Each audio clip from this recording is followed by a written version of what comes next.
Hello दोस्तों, make माई SSC channel में आप सभी का स्वागत है। आज हम हिस्ट्री पढ़ने वाले हैं। हिस्ट्री में हम एसएससी के प्रीवियस ईयर क्वेश्चन सिंधु सभ्यता से संबंधित क्वेश्चन डिस्कस कर रहे थे। आज पार्ट 2 है। इससे पहले हमने 20 क्वेश्चन डिस्कस किए हैं, वो पार्ट 1 था। उसमें हमने 20 क्वेश्चन एसएससी के प्रीवियस ईयर परीक्षाओं में पूछे गए हैं। यदि वो वीडियो आपने नहीं देखी है तो आप हमारे चैनल पे जाकर उस वीडियो को हिस्ट्री के प्लेलिस्ट से देख सकते हैं, या इस वीडियो के डिस्क्रिप्शन में भी आपको पहली वाली वीडियो की लिंक मिल जाएगी। तो चलिए आज के क्वेश्चन शुरू करते हैं। क्वेश्चन नंबर 21, हड़प्पा सभ्यता के मिट्टी के बर्तनों पर सामान्यतः किस रंग का प्रयोग किया गया है? तो इसका करेक्ट आंसर है लाल। हड़प्पा सभ्यता के मिट्टी के बर्तनों पर जो रंग का प्रयोग अधिकतम रूप से किया गया या फिर सामान्यतः रूप से किया गया है वो लाल रंग है। लाल रंग का प्रयोग हड़प्पा के बर्तनों पर, हड़प्पा के मिट्टी वाले बर्तनों पर सर्वाधिक किया गया है। क्वेश्चन नंबर 22, किन स्थलों से अग्निकुंड की प्राप्ति हुई है? इसका करेक्ट आंसर है लोथल व कालीबंगा। लोथल, एक और इंपॉर्टेंट लोथल से क्वेश्चन पूछे जाते हैं कि लोथल प्रसिद्ध बंदरगाह के रूप में आता है कि इस सभ्यता के प्रसिद्ध बंदरगाहों के नाम बताइए। तो इसका में आता है कि लोथल इस सभ्यता का प्रसिद्ध बंदरगाह है।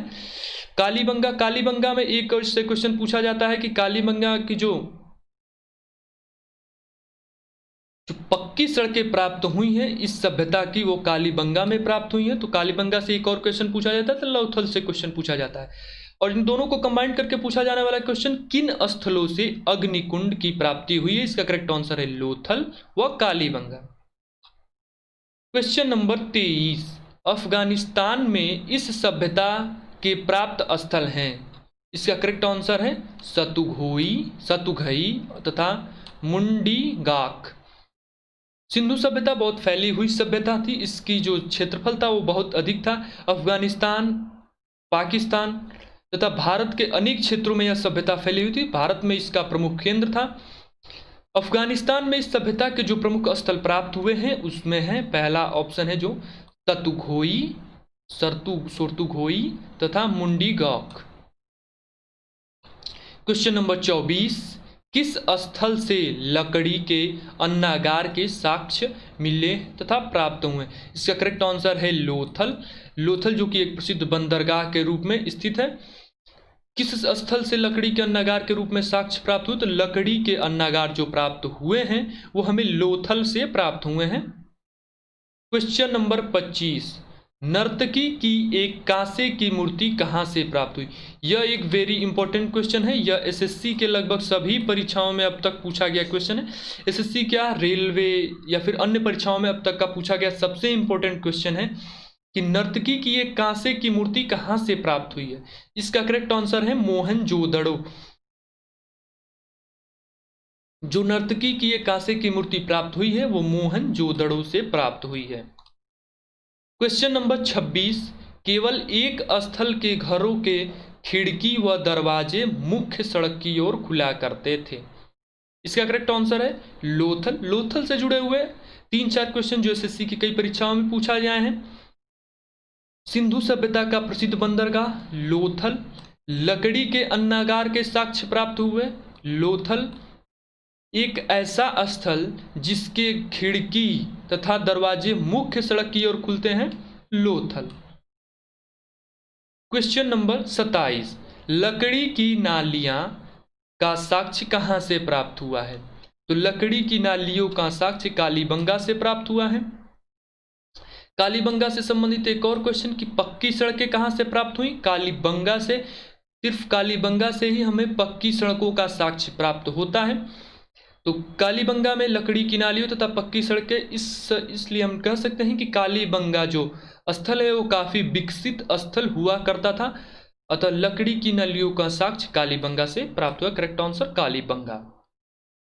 क्वेश्चन नंबर 28, इस सभ्यता के लोग मिठास के लिए किसका प्रयोग करते थे? तो इसका करेक्ट आंसर है सिंधु सभ्यता के लोग मिठास के लिए शहद का प्रयोग करते थे। इसका करेक्ट आंसर है शहद। सिंधु सभ्यता के लोगों का मिठास के लिए सबसे ज्यादा प्रयोग करने वाला जो वस्तु थी वो शहद थी।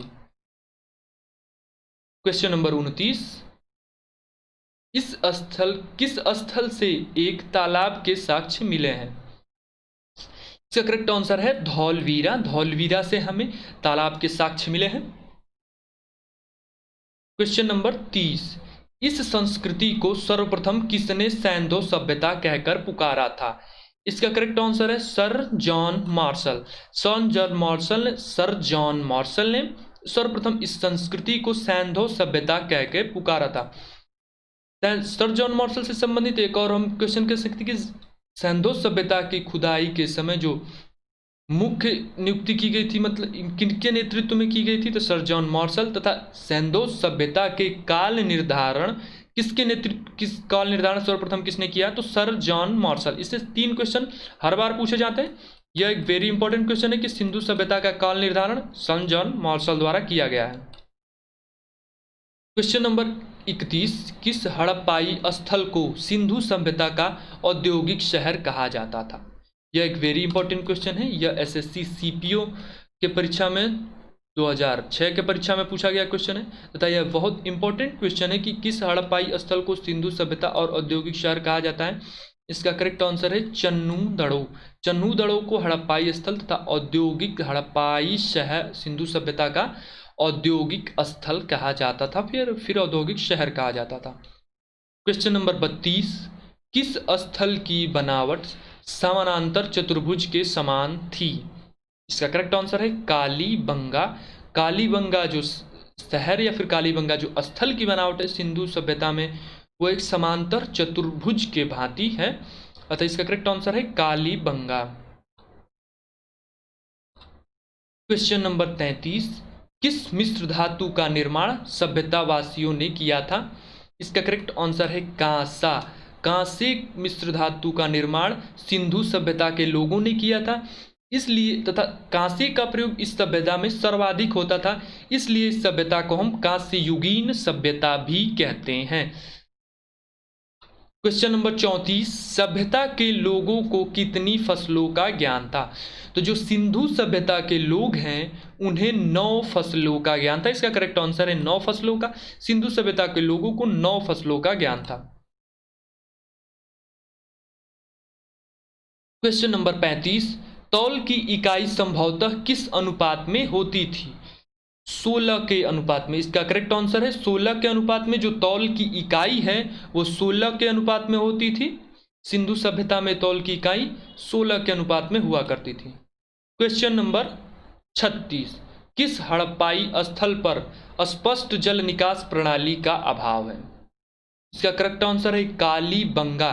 कालीबंगा एक ऐसा हड़प्पाई स्थल है जहां पर जल के निकाल की अस्थायी प्रणाली का अभाव दिखता है।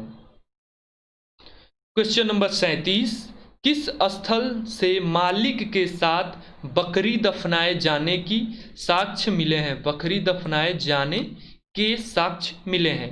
इसका करेक्ट आंसर है लोथल। लोथल जो सिंधु सभ्यता का एक प्रसिद्ध बंदरगाह है।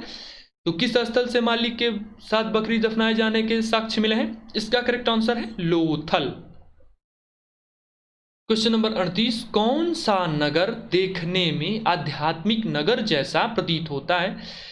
तो आध्यात्मिक नगर जैसा प्रतीत होने वाला सैंधो सभ्यता का नगर मोहनजोदड़ो।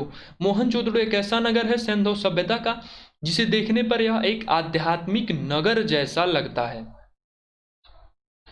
क्वेश्चन नंबर 39, सभी स्थलों से प्राप्त मुहरों में सर्वाधिक लगभग 68% कहाँ से प्राप्त हुई हैं? तो जो सभी स्थलों में सर्वाधिक मुहरें प्राप्त हुई हैं, इसका करेक्ट आंसर है मोहनजोदड़ो। मोहनजोदड़ो से लगभग 68% मुद्राएं प्राप्त हुई हैं। क्वेश्चन नंबर 40, किस स्थल का मिस्र व मेसोपोटामियों से सीधा व्यापार होता था? मिस्र सभ्यता तथा मेसोपोटामिया की सभ्यता सैंधो सभ्यता के समकालीन ही थी, अतः इसका करेक्ट आंसर है लोथल। लोथल का व्यापार मेसोपोटामिया तथा मिस्र से सीधे होता था। लोथल सैंधो सभ्यता का एक प्रसिद्ध बंदरगाह था। बंदरगाह होने के कारण मिस्र तथा मेसोपोटामिया से इसका सीधा संबंध, व्यापारिक संबंध स्थापित हुए थे। आज के सेशन यहीं पे समाप्त करते हैं। इस वीडियो में हमने टोटल 20 क्वेश्चन किए जो एसएससी के प्रीवियस ईयर परीक्षाओं में पूछे गए हैं। यदि ये वीडियो आपको पसंद आई हो तो इस वीडियो को लाइक करें तथा इसी प्रकार की अन्य वीडियो पाने के लिए हमारे चैनल को सब्सक्राइब करें। धन्यवाद।